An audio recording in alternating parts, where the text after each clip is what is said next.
Katru reizi, ja tu saki, es nevaru, jo man ir tāds darbs, es nevaru, jo apkārt tāda situācija, es nevaru, jo mana vide mani ierobežo. Būšu laimīgs tad, kad kaut kas mainīsies. Tajā brīdī tu atdod savu spēku.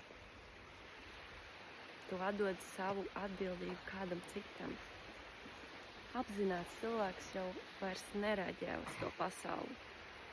Viņš jau pēc sajūtām izveido tādu pasauli, kā viņš vēlās. Caur sajūtām.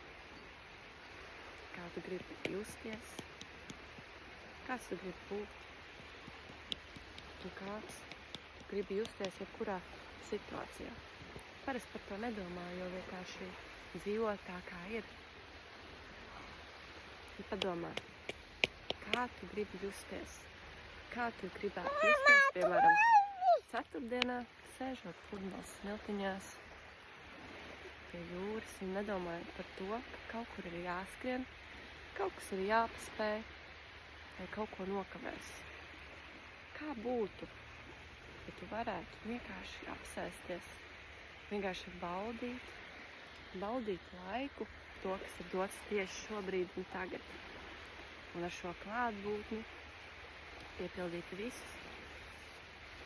visus savus resursus un vienkārši būt, vienkārši dzīvot dzīvi.